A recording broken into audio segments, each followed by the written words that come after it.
Halo semuanya, perkenalkan nama saya Christian Pisserait dengan NIM 4111901-107. Izinkan saya mempresentasikan tugas studio perancangan 1 dengan materi daya tiang pancang dan penurunan tanah. Pendahuluan, setiap fondasi bangunan perlu direncanakan berdasarkan jenis, kekuatan, dan daya dukung tanah tempat berdirinya. Bagi tanah yang stabil dan memiliki daya dukung baik, maka fondasinya juga membutuhkan konstruksi yang sederhana. Jika tanahnya labil dan memiliki daya dukung buruk, maka pondasinya juga harus lebih kompleks. Dalam mendesain pondasi, harus mempertimbangkan penurunan dan daya dukung tanah. Dalam beberapa kasus, semisal turap atau defleksi, rendutan pondasi juga diikutkan dalam pertimbangan. Ketika berbicara penurunan, yang diperhitungkan biasanya penurunan total atau keseluruhan bagian pondasi turun bersama-sama, dan penurunan diferensial sebagian pondasi saja yang turun atau miring. Ini dapat menimbulkan masalah bagi struktur yang didukungnya. Pada perhitungan struktur pondasi, dimensi dari puer dan jumlah tiang pancang dihitung berdasarkan besarnya gaya yang terjadi pada titik yang ditinjau, sehingga akan menghasilkan pondasi yang efisien. Untuk dana pondasi rencana adalah sebagai berikut. Ini adalah gambar tiang pancang hasil penyelidikan tanah sondir dan boring. Titik sondir nomor yang pertama di kedalaman 9,20. Untuk nilai konusnya adalah 95. Untuk nilai JHP max-nya ada 486, elevasi muka tanah 0. Untuk titik sondir kedua di kedalaman 9,40, untuk nilai konusnya 100 dan untuk nilai JHP-nya 452. Untuk elevasi muka tanahnya 0. Untuk titik sonder yang ketiga, di kedalaman 9,20 untuk nilai konus 115 dan untuk nilai JHP 439, elevasi muka tanah 0. Titik sondir keempat di kedalaman 9,60 untuk nilai konusnya 95. JHP sama dengan 477, elevasi muka tanah 0. Untuk titik sondir yang kelima, kedalaman max-nya 9,20, nilai konusnya 110, JHP 427.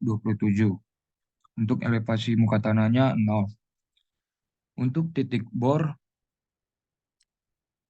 yang pertama, di kedalaman maksimumnya adalah 40 dan SPT-nya, uji tesnya sama dengan 20, dan untuk pengambilan sampelnya terdapat ada dua. Yang pertama undisturbed dan yang kedua disturbed. Untuk yang titik bor yang kedua berada di kedalaman 40 juga. Untuk nilai SPT-nya sama, yaitu 20.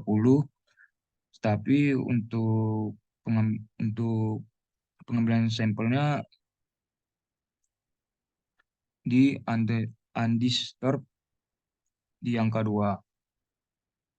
Perhitungan daya dukung. Daya dukung tiang panjang berdasarkan material. Yang pertama itu data perencanaan. FC sama dengan 35 MPa, untuk FY sama dengan 390 MPa.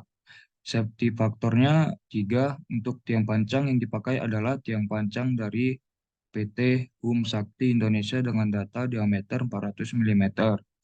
Kelas A, ketebalan dinding 75 mm, luas penampangnya 766 cm kuadrat. P, izin bahan 120 ton, M, bending crack-nya yaitu 5,5 ton meter. Di sini terdapat tabel dimensi dari perusahaan Hum Sakti Indonesia. Daya dukung tiang pancang berdasarkan SPT, perhitungan daya dukung tiang berdasarkan Luciano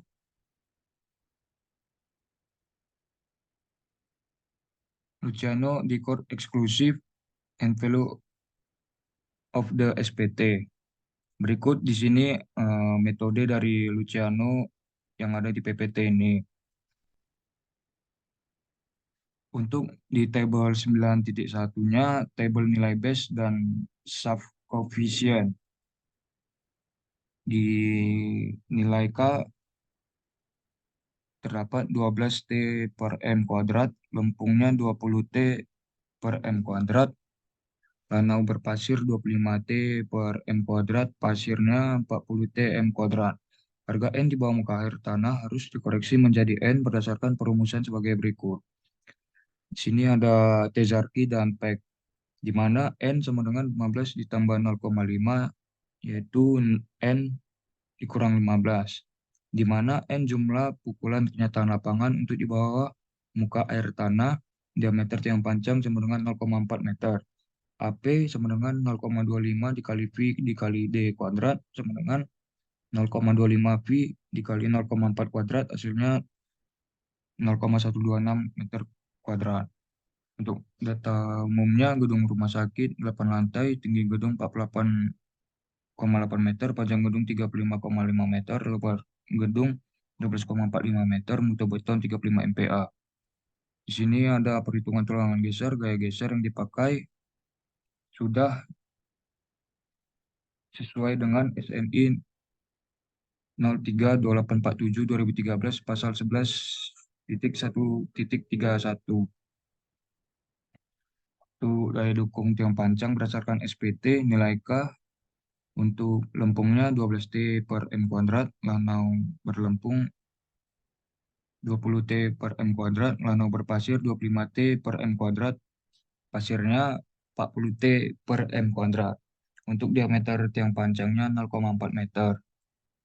AP sama dengan 0,25 dikali V dikali D kuadrat sama dengan 0,25 dikali V dikali 0,4 kuadrat, hasilnya 0,126 meter kuadrat.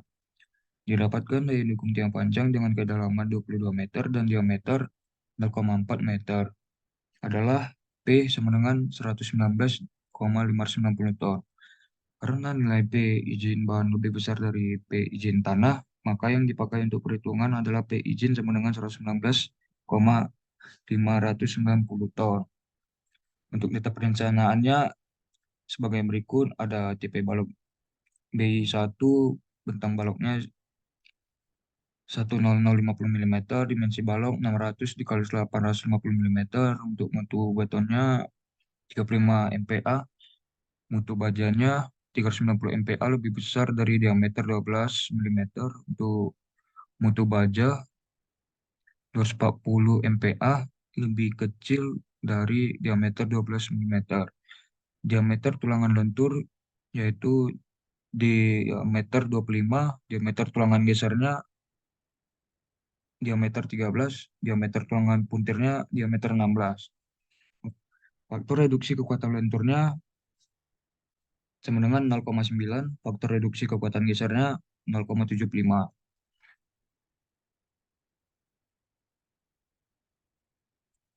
Di sini ada perhitungan daya dukung tiang dan berdasarkan efisien kolom 1,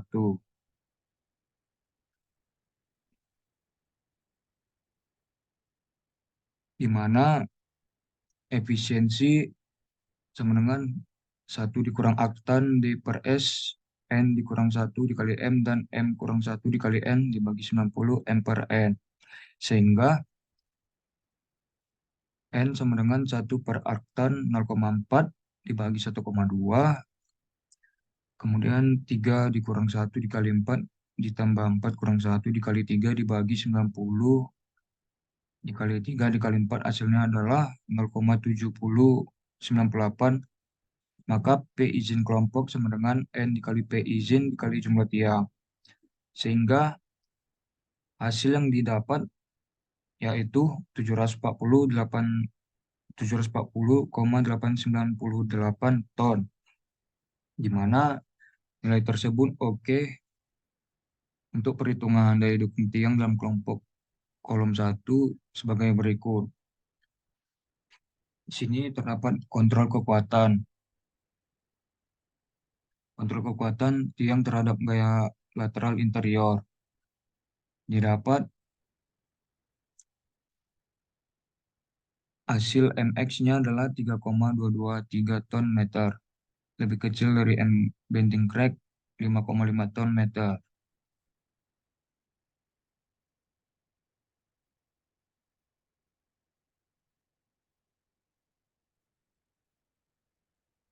Dan di sini diketahui nilai untuk jarak jarak sebagai berikut untuk B1-nya, yaitu jarak dari ujung por ke tepi serwall 1262,5 meter. Untuk B2-nya jarak dari AS tiang pancang ke tepi serwall 0,6625 meter. Untuk QU sama dengan berat por pada lereng tinjau 4,2 meter dikali 125 meter dikali 2400 kilogram per meter.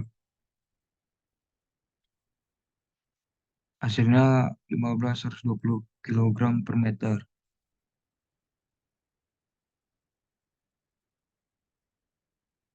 Ini dia gambar dari,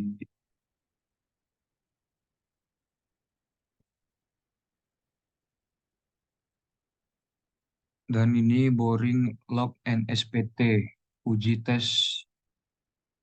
tesnya. Kemudian ada data dan grafik tes penetrasi, dan data ada dua ya.